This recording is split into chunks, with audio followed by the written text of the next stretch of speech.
Hervé, bonjour, comment vas-tu? Bonjour Simon, ça va? Très bien, et puis merci pour l'invitation. Mais avec grand plaisir.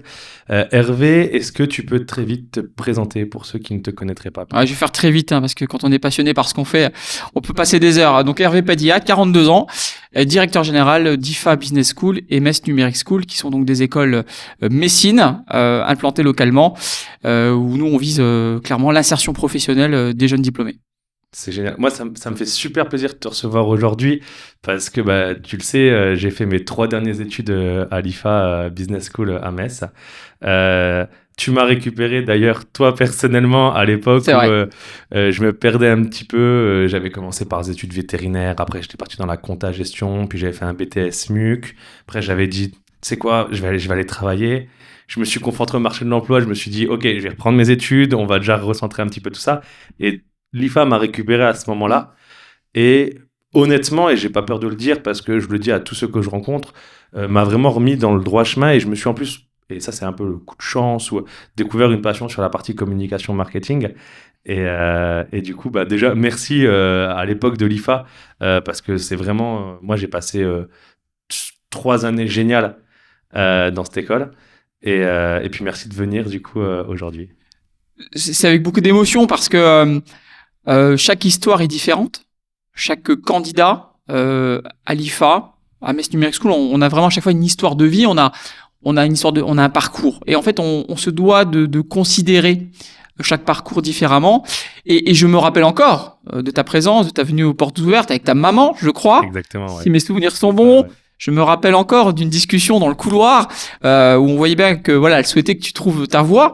Et je suis content, ravi pour toi et pour les autres aussi que on arrive à sentir l'appétence, on arrive à sentir la sensibilité. Chez toi, elle est créative.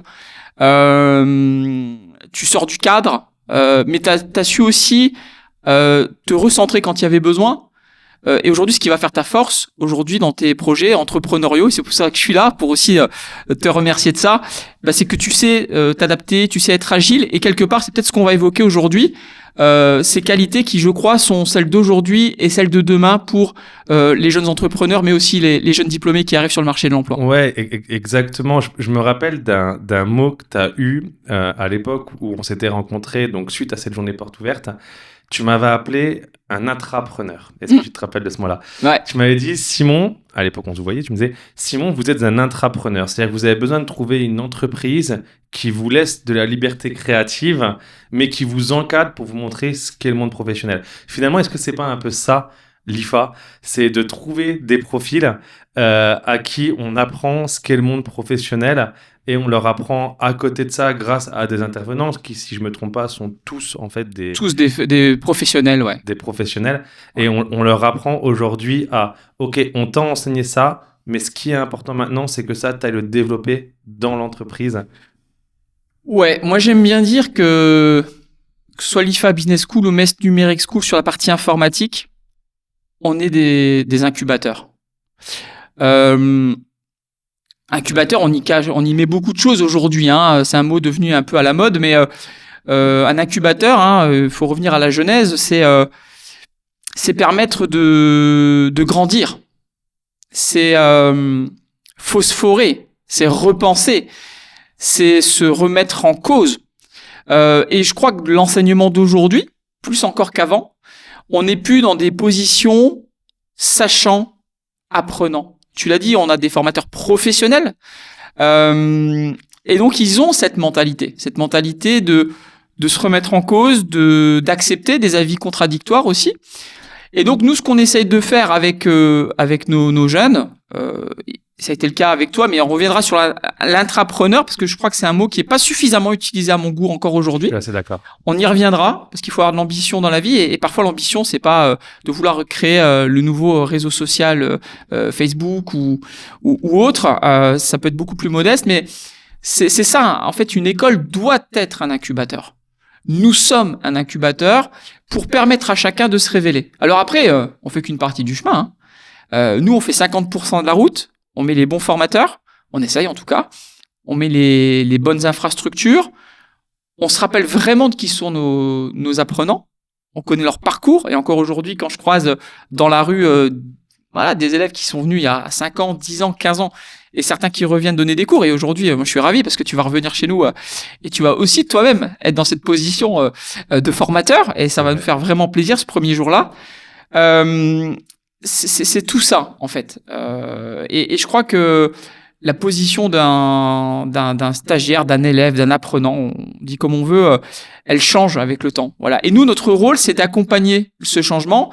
On le voit, ça évolue très vite. Tout évolue très vite. Et donc, on se doit, nous, comme mission, d'accompagner ça. Alors, le mot intrapreneur, parce que il est très important. En fait, on ne demande pas à chaque candidat d'être entrepreneur. On ne demande pas à chaque élève de créer une boîte à la sortie de la formation, de créer une start-up, de lever des fonds. Non, c'est pas ça qu'on demande. Un intrapreneur, c'est finalement peut-être aussi un tout petit peu modestement ce que j'ai été moi dans mes études, parce que j'étais aussi élève de l'IFA. Exact, ouais. Voilà, ça, 2001. 2001, donc moi, aujourd'hui, je suis le porte-étendard. La boucle est bouclée. La boucle, elle est plus que bouclée en tant que directeur général aujourd'hui, mais du coup, on a une vraie croyance en ce qu'on fait. Bien sûr. C'est-à-dire qu'aujourd'hui, quand on parle de l'IFA ou de Metz Numérique School, on parle de choses qu'on vit dans nos entrailles. Donc, intrapreneur, c'est déjà de vouloir entreprendre, d'engager des projets, de savoir qu'on puisse aider à savoir ce qu'on a envie de faire de la vie. Bien sûr. Parce que finalement, quand on va prendre la rétrospective, on a 18 ans. Et l'année du bac, on te dit, passe ton bac, il faut que tu trouves le métier que tu vas faire plus tard. Ouais. Sacrée mission. Et aujourd'hui, quand je vois les parents arriver chez nous, les candidats arriver chez nous, complètement perdus. Et nous, notre première mission, elle va être là. Elle va être de les accompagner, de les aider à trouver ce qu'ils ont envie de faire. Et donc, parfois c'est simple, parfois c'est difficile. Et nous, on n'est pas là pour donner des réponses, on est là pour aider à s'interroger. Et à ce que tu trouves toi la réponse. Et dans ton cas, c'est ce que tu as fait, en fait, finalement. Nous, on n'a été que des facilitateurs. On a été là pour te mettre des formateurs qui t'ont peut-être inspiré. Avec qui je suis encore en contact aujourd'hui. D'ailleurs, on y reviendra parce que je pense que l'IFA a été dans mon parcours entrepreneurial, excuse-moi de te couper, mais bien sûr. Elle a été dans mon parcours entrepreneurial le début de mon réseau. Ouais. Et on sait qu'aujourd'hui, on est partout en France, je pense dans toutes les villes, ça se passe pareil, pas qu'à Metz, mais je pense qu'aujourd'hui, quand tu entreprends quelque chose, quand tu crois en ton projet, quand tu te donnes du mal, que tu dors pas beaucoup, ton premier soutien, normalement, c'est tes amis et ta famille. Et là où très vite, tu vas commencer à trouver du soutien, des clients, des idées nouvelles. Au contraire, moi, ce que j'appelle les avocats du diable qui vont te dire c'est bien, mais j'ai déjà essayé, est-ce que tu es sûr de ce que tu fais? Ça va être aussi ton réseau. Et moi, je me rappelle à l'époque où je suis rentré en bachelor à l'IFA chez toi, en vrai, je crois que j'ai dû, pas tout de suite, mais faire du business de près ou de loin.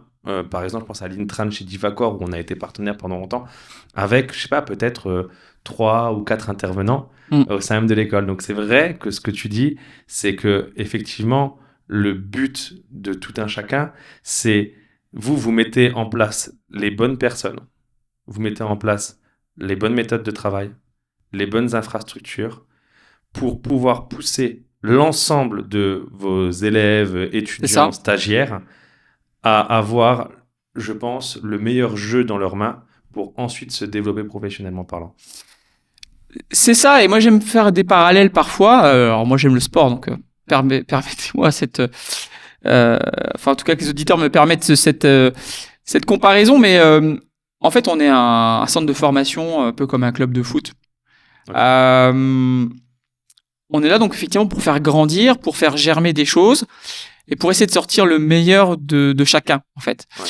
Mais ce qui est assez frustrant parfois, c'est que y a une partie du job qu'on peut pas faire. Voilà, c'est-à-dire que c'est comme un joueur de foot, un jeune joueur qui rentre dans un centre de formation, finalement, pareil, il va avoir les salles de sport, il va avoir les coachs, il va avoir les préparateurs, etc. Puis après, il y a le mental. Et c'est vrai que encore aujourd'hui, je pense dans l'enseignement, on travaille pas encore suffisamment le mental. Je pense que c'est un vrai axe de travail parce que finalement, l'intrapreneur dont on parle là et qui, je pense, intéresse tes auditeurs, c'est important d'en parler, c'est important de le verbaliser pour dire qu'intrapreneur, c'est simplement d'avoir un projet. Ouais. Un projet de peut-être devenir chargé de com dans une belle boîte, de monter sa boîte. Peut-être d'avoir 2 activités, d'avoir un job salarié et puis peut-être d'avoir une autre petite activité d'auto-entrepreneur. Et on en a de plus en plus. Et il y en a de plus en plus. Et d'ailleurs, on prône ça. Parce que finalement, ça permet d'avoir une double vision. D'un côté, je suis salarié, je vois les avantages, je vois les inconvénients. Et puis de l'autre côté, je suis auto-entrepreneur. Je pense qu'ils sont peut-être nombreux, tes auditeurs, à commencer peut-être par là. En vrai, pas tous, mais beaucoup ont commencé par là. Bon, même moi, commencé par là. Bon, bah voilà. Et là, tu te rends compte vite que, entrepreneur, là où parfois on râlait après son patron, on se dit, ah ouais, je comprends mieux pourquoi il gueulait, et je comprends mieux pourquoi, finalement, c'est pas simple d'aller chercher du chiffre d'affaires. Et puis que parfois c'est pas simple, et parfois, il faut être moins créatif que prévu. Parce que finalement, ça prend du temps de travailler. Ça prend du temps d'être créatif. Et à un moment donné, en face, il y a un devis. Et en fait, pour que je sois rentable, parfois là où j'aurais voulu passer 10 heures, je vais en passer que 5. Et donc, je trouve que cette double réalité salarié, entrepreneur, elle est bonne, elle est vertueuse, et même pour l'entreprise. Parce que si j'ai une petite activité d'auto-entrepreneur, quand je suis dans ma position de salarié, finalement, j'ai une autre vision. Je comprends mieux mon patron. Je comprends mieux qu'il a peut-être besoin de moi, parfois par-ci, par-là. Parfois que ça va dépasser un peu le cadre de mes horaires habituels, que parfois je vais peut-être bosser le samedi alors que d'habitude je bosse du lundi au vendredi. Et nous, en tout cas, on prône ça. Alors c'est vrai que ça peut sembler démagogique finalement d'avoir cette approche-là au sein de nos écoles, mais je crois que c'est ça la vraie école. C'est de donner les bases de ce qui sera la future carrière. Et donc on revient sur la notion d'intrapreneur. C'est ça, c'est d'avoir un projet salarié, auto-entrepreneur, d'envisager à 5 ans ou 10 ans de devenir entrepreneur. Ça, c'est super important. Voilà. Et puis, ce rôle que nous avons d'incubateur, c'est de faire germer les idées, de donner les possibilités. T'as vu un petit peu une évolution depuis les dernières années sur les profils qui arrivent directement à l'IFA? Parce que moi, en tant qu'entrepreneur, en tant qu'ancien étudiant de l'IFA, il y a en vrai pas si longtemps que ça, parce que j'ai dû partir de l'école il y a 4 ans maintenant. Ma dernière année de master était il y a 4 ans. Est-ce que tu as vu des profils changeants par rapport aux étudiants qui arrivaient? Depuis combien de temps tu es à l'IFA, toi, aujourd'hui? En cumulé 15 ans. 15 ans. Ouais. Donc, depuis 15 ans, est-ce que tu as vu une différence sur les profils qui arrivent, qui viennent toquer aux portes de ton école, ou même plus généralement sur les journées portes ouvertes? Parce que, comme toute entreprise, tu convertis pas 100% des personnes qui s'intéressent à toi. Bien sûr. Mais est-ce que tu as vu... C'était à tort, mais ça, c'est un autre débat. Mais est-ce que tu as vu aujourd'hui une différence sur les profils qui arrivent? Ouais, on a vécu un ouragan. Il y a eu l'avant-Covid, il y a eu l'après-Covid, et il y a surtout eu cette période pendant laquelle notre jeunesse a été confrontée à ce que nos anciens ont connu. Mais on pensait qu'on n'était pas confronté aux guerres, on n'était pas confronté à des pandémies. Bien sûr. Et puis là, un jour, il y a Emmanuel Macron qui prend la parole et qui dit, demain, vous restez à la maison. Et puis on ne sait pas quand est-ce que ça va s'arrêter. Et là, c'est normal qu'il y a eu des changements de comportement pendant cette période. On a tous été à la maison. Alors, heureusement, la météo était pas mauvaise, mais sinon, on serait devenu complètement dingo. Mais simplement, ça a quand même amené beaucoup de changements de comportement. Et donc, en synthèse, concernant nos jeunes, mais finalement, les moins jeunes sont aussi concernés par ça, on a repensé les choses en fond. La relation qu'on a aux autres, la relation qu'on a au travail, l'hybridation, d'accord? Et donc, quand on a vécu cette période Covid, on était tous à la maison, où on a fait nos admissions, tout en distanciel, en virtuel. Les élèves, ils n'ont pas mis les pieds dans l'établissement, ils nous ont choisi sur notre bonne parole. Bien sûr. Heureusement, et merci encore à eux s'ils nous écoutent aujourd'hui, de nous avoir fait confiance et de les voir aujourd'hui évoluer comme on les voit évoluer. Mais déjà, c'est une première chose, hein. C'est-à-dire faire confiance à quelque chose qui n'est pas concret. Voilà. Deuxième point, oui, je pense que bien sûr, le rapport au travail, il a changé. Parce qu'on s'est dit, voilà, aujourd'hui, on n'est plus à l'abri de rien. Et donc, il faut d'abord qu'on mette le plaisir en position numéro 1. Voilà. Aujourd'hui, on voit qu'aujourd'hui, ce qui est déterminant dans le choix d'un job, c'est d'abord le plaisir qu'on va y prendre. Alors qu'avant, la position numéro 1, c'était le salaire. C'était combien? Ok. Voilà. T'as aujourd'hui un changement sur où est-ce que je vais travailler, dans quelles conditions, par rapport à combien est-ce que je vais gagner. Et c'est sûr. Aujourd'hui, le salaire, il est devenu accessoire. En tout cas, pour les premières années de la vie où on n'a pas encore des charges trop lourdes, on est peut-être encore chez les parents, on a un copain, une copine ou une copine qui peut coûter un peu cher, c'est vrai. Mais bien sûr, je plaisante. Hormis ça, ouais, c'est devenu pour les premières années de la carrière, alors qu'on n'a pas encore les enfants, etc., c'est devenu secondaire. Aujourd'hui, on se concentre, nos jeunes, nos diplômés, mais je pense que c'est dans toutes les écoles pareilles, vont se concentrer sur c'est quoi le cadre de travail, ça va être quoi l'ambiance, c'est quoi le job, est-ce que je vais prendre plaisir à le faire. Voilà, ça c'est numéro 1. La mobilité aussi est un vrai sujet. Aujourd'hui, on veut un boulot pas loin de chez soi. Ok. On veut plus taper des bornes, faire des bouchons. Voilà, aujourd'hui, on a vu des changements. On est beaucoup dans la finance et on a vu des vagues d'élèves vouloir aller au Grand-Duché du Luxembourg, travailler dans la finance. Alors, il y en a encore beaucoup, bien sûr, mais beaucoup moins qu'avant. Ok. Ils veulent travailler dans la finance, mais pas loin de chez eux. Ok. Et après, seulement le salaire. D'ailleurs, je sais que Price, donc, qui est chez Muse, ici à Metz, PwC, a eu énormément de demandes sur l'après-Covid, sur des gens qui étaient chez Price à Luxembourg, et je sais pas si c'est au courant, mais qui ont voulu bouger chez Price à Metz pour retourner. Et Price a dit, mais du coup, on peut pas vous garder en salaire luxembourgeois. Non, c'est pas grave. Remettez-moi en salaire français. Mais dans tous les cas, j'habite près de la gare parce que je viens en train le matin. C'est ça. C'est ça que je veux plus. Donc, descendez-moi en salaire, repassez-moi en salaire français, il n'y a aucun problème. Mais trouvez-moi une place dans les bureaux. Ouais, parce que finalement, bon, c'est bien hein, si dans ta vie tu gagnes plein de pognon, mais encore faut que tu aies le temps de le dépenser. Bien sûr. Alors pareil, hein, je sais pas si l'exercice que tu me demandes, c'est d'être pédagogique ou démagogique ou un peu des deux, mais finalement, ouais, il faut s'interroger sur le fondement de ce que tu as envie de faire et pourquoi tu le fais en fait. Et qu'est-ce qui te donne envie de te lever le matin. Donc, ouais, si tu gagnes plein de sous, mais que finalement, t'as pas le temps d'aller le dépenser, à quoi bon finalement. Mais je suis totalement d'accord. Tu vois, voilà. Donc, si par contre, demain, tu as t'as un job dans lequel, franchement, t'as le smile le matin quand tu y vas, tu gagnes correctement ta vie. Voilà, t'es pas millionnaire, mais tu gagnes correctement ta vie. Finalement, est-ce que c'est pas ça le vrai objectif? Et c'est exactement ce dont on parle ici dans le podcast, si tu veux. Et c'est pour ça que j'ai choisi comme nom De Nouveaux Rêves. Le but, c'est vraiment d'allier, moi, ce que j'appelle les métiers passion. Moi, il n'y a aucun moment où je me lève le matin. Enfin, si, quand tu te prends le matin, une réunion de brief de 4 heures. Mais sinon, il y a quasiment aucun moment où je me lève le matin et je me dis putain, j'ai pas envie. Genre, ça ne m'arrive pas parce que je sais que mes journées vont être rythmées de manière différente tous les jours, que je vais travailler sur des super projets pour des super clients tous les jours, avec en plus, et là où j'ai de la chance, d'avoir des clients qui me laissent ma liberté créative.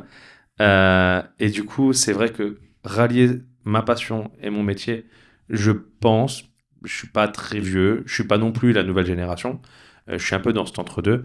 Je pense qu'aujourd'hui, c'est le plus beau métier quand tu fais de ta passion ton métier. Je rebondis juste sur ce que tu disais il y a 2 secondes sur la partie Covid, après Covid et changement du rapport au travail.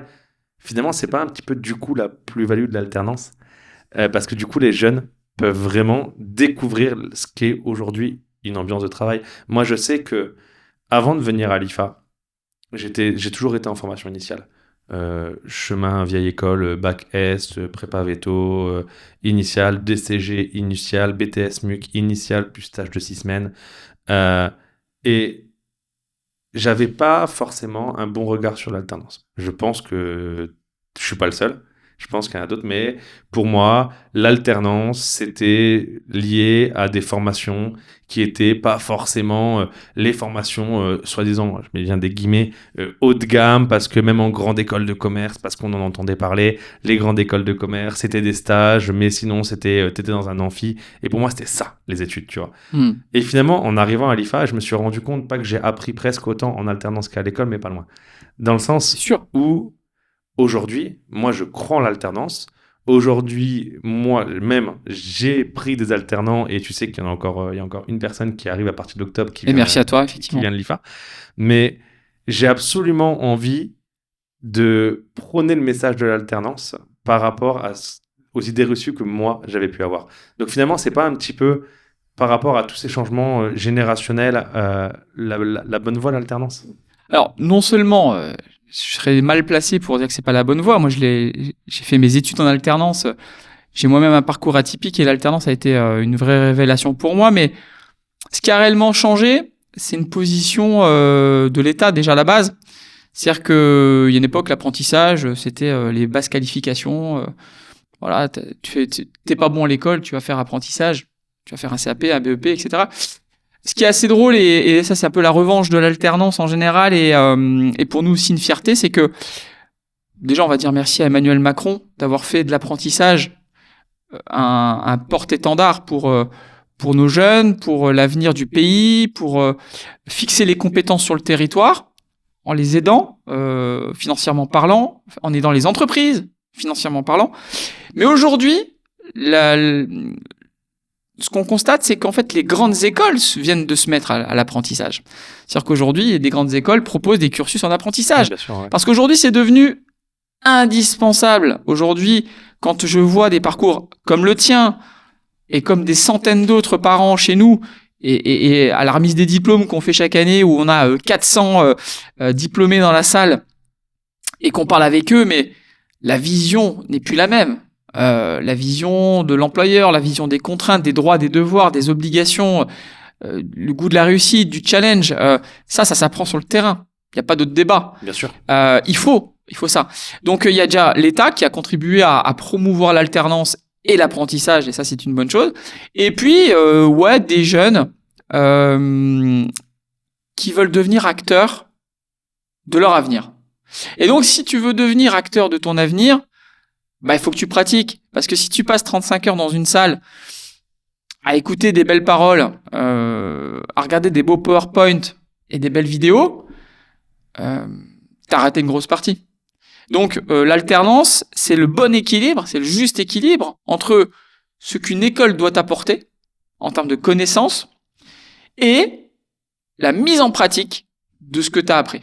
Voilà. Et c'est là où tu dois être acteur et actrice de ton avenir, et je crois que l'alternance c'est ça en fait. Voilà. Et oui, donc aujourd'hui on voit une recrudescence de candidats, de parents qui ont changé d'avis, parce que c'est surtout les parents qu'il faut convaincre, c'est pas les jeunes. Oui, bien sûr, ouais. Les jeunes, ils ont tous envie de faire l'alternance et puis avoir un petit salaire à la fin du mois. Et puis ça paye les sorties, ça paye l'iPhone, ça paye peut-être le petit crédit pour la voiture. C'est top. Par contre, les parents, c'est pas la même histoire. Les parents, faut les convaincre. Donc, et là, on voit que le chemin a été parcouru. Et là, je pense que c'est l'État qui a joué. Et donc, on voit maintenant des beaux parcours, des belles réussites. Et aujourd'hui, nos alternants deviennent nos tuteurs, nos entreprises qui recrutent. La preuve, tu en es, deviennent nos formateurs. T'en fais partie, tu vas en faire partie. Et donc, la boucle, elle est bouclée. Et je crois qu'aujourd'hui, il n'y a plus à débattre sur l'intérêt de l'alternance. Je suis totalement d'accord avec toi et merci pour ta vision là-dessus. On arrive sur la fin du podcast, Hervé, et je voudrais quand même revenir sur quelque chose qui, je pense, est important. J'aime bien donner cet exemple.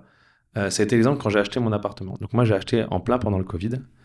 Et je me suis retrouvé, et sans le vouloir, sans le faire exprès, à me retrouver quasiment que ancienne personne de l'IFA.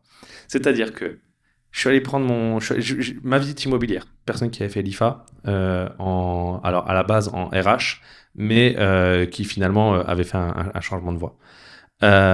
Ensuite, je suis allé voir pour mon crédit immobilier. Orpi, loup prieur, IFA. Ensuite, je suis allé voir ma banque. Alors pas IFA, mais conjoint IFA. Et en fait, j'ai l'impression, alors c'est pas qu'à l'IFA, c'est dans toutes les écoles, mais que à force, il y a une sorte d'écosystème IFA qui se crée dans la région, qui se crée les réseaux. Et je pense que dans un terme plus global, le réseau aujourd'hui et le réseau de l'IFA prend de l'ampleur. L'école, comment est-ce qu'elle joue un rôle dans ce réseau, dans finalement l'accompagnement professionnel après la fin de la formation, mais aussi peut-être au moment de la formation déjà pour trouver une alternance, un stage, etc. C'est quoi un petit peu le réseau IFA ? Alors, t'as donné le bon mot. Écosystème. En fait, nous, on se bat tous les jours pour ça. Déjà, pour faire de la pédagogie et comprendre que ton réseau professionnel, il se fait pas après tes études. Enfin, oui, in fine, il se fera après, mais il se fait pendant. Et en fait, aujourd'hui, on dépense beaucoup d'énergie pendant la formation pour mettre en relation, pour connecter en fait les apprenants, que les RH rencontrent les marketeurs, les financiers, parce que finalement, tout le monde se retrouve sur le marché de l'emploi au même moment. Donc nous, on travaille, c'est pour ça aussi qu'aujourd'hui, on a cette sensation de retrouver 37 ans de présence à Metz. Forcément, ça laisse des traces, et des belles traces, et des belles routes, j'allais dire même. Mais simplement de leur dire, non, attendez. C'est pas, vous allez pas vous faire la bise le jour de la remise des diplômes. Vous allez vous la faire pendant la formation. Et c'est pour ça qu'on va animer plein d'événements qui sortent aussi du cadre scolaire, pour justement avoir ce sentiment de communauté. Donc on l'entretient, il est vécu par les apprenants de cette façon-là. Et donc lui, l'écosystème, il continue avec ce qu'on fait avec les entreprises. On est toutes les semaines dans les entreprises, on est dans les réseaux professionnels, on est partout. Pourquoi ? Pour être les ambassadeurs de nos apprenants. Ça, c'est super important. Et on les retrouve à la fin et on continue à entretenir des relations. La preuve, je suis encore là aujourd'hui avec toi. Et des exemples comme ça, on en a plein. À entretenir ce réseau, parce que finalement, on a tous besoin les uns des autres. On est tous interdépendants. Et il faudrait être... ça serait un manque de modestie de croire qu'on est plus fort tout seul. Voilà, on est plus fort ensemble, et aussi bien une école que les apprenants et les jeunes diplômés qui vont sortir. Je suis totalement d'accord avec toi et je te suis sur l'ensemble de ces histoires. On peut juste faire le point, au cas où il y en a qui ne connaîtraient pas exactement l'IFA, sur ce qu'est l'IFA, qui elle accompagne, à partir de quand et comment vous le faites. Ouais, alors très simple, parce qu'effectivement, j'étais pas venu pour parler de nous à la base, mais en quelque sorte, oui, en tout cas, on va jouer un rôle utile. Pourquoi ? Parce que l'IFA, donc depuis 37 ans, c'est une école de l'alternance. On a plus de 80% de nos candidats qui arrivent jusqu'à nous pour l'alternance. Les 20%, c'est les post-bac qui savent pas encore forcément ce qu'ils veulent encore faire, donc ils vont partir sur un cursus plus traditionnel, plus en initial. Et 80% d'alternants, c'est l'école du tertiaire et du management. Voilà, dans lequel on va trouver une filière gestion administrative, une filière finance, une filière en ressources humaines, une filière en marketing et communication. Voilà. Donc, et dans ces domaines-là, on va proposer des formations de bac à bac plus 5 avec des parcours sur mesure. Voilà. Tu peux démarrer en initiale, finir en alternance, commencer en alternance, finir en initiale. C'est le côté un peu hybride qui est recherché aujourd'hui par les jeunes. Tu peux faire ton alternance en France, au Luxembourg. Et surtout, nous, on va apporter plus de 250 offres d'alternance à nos candidats. Donc, on va pas simplement faire l'admission. On va aussi te proposer des entreprises qui correspondent à tes critères et qui peuvent te proposer une alternance d'1 an, 2 ans, 3 ans, et puis certains font 5 ans dans la même boîte. Donc voilà, donc c'est ça l'IFA. On est implanté en plein centre-ville de Metz. Nous, ce qui compte, c'est qu'on soit au cœur effectivement de la ville, pour vivre la ville en fait, et puis avoir cette communauté qui gravite autour. Ok, et voilà, pour ceux qui ne connaissent pas l'IFA, site internet, IFA-formation.fr. Génial. Google nous connaît parfaitement bien. Si vous tapez IFA Business School, on sera bien positionné et vous pourrez découvrir toutes nos formations. Et puis aussi la philosophie de l'école, je crois que c'est vachement important quand on doit choisir une école. C'est pour ça qu'aujourd'hui, je ne serai pas là pour dire on est la meilleure. C'est à chaque candidat de se rendre compte de ce qu'il veut. Et dans le projet qu'on doit avoir, ça intègre la formation, la qualité de la formation, la qualité des formateurs et aussi l'expérience qu'on va vivre au sein de l'école. Et là-dessus, vraiment, il faut visualiser nos petites vidéos qui présentent des témoignages et qui va vraiment refléter ce qu'est l'IFA depuis 37 ans. Et pour finir, où est-ce que tu vois la formation professionnelle dans les années à venir ? Est-ce que un pari à prendre peut-être ? Ah, c'est pas des paris. Alors, je révélerai pas tout aujourd'hui, mais on fait de la recherche et du développement depuis quelques temps. On parie sur des profonds changements dans les prochaines années, sur de l'hybridation, aujourd'hui on fait face à des nouvelles technologies, on fait face à l'intelligence artificielle. Nous on se contente pas de tester ChatGPT dans notre coin, en fait on va beaucoup plus loin. On croit beaucoup à des changements en profondeur de l'enseignement, de la formation, mais on croit surtout à une chose, c'est que l'apprenant est au cœur, va être encore plus au cœur du dispositif de formation et va être encore plus acteur et actrice de sa formation Mais ça sera peut-être dans un prochain podcast. Merci beaucoup Hervé. À bientôt. Merci À Simon. bientôt.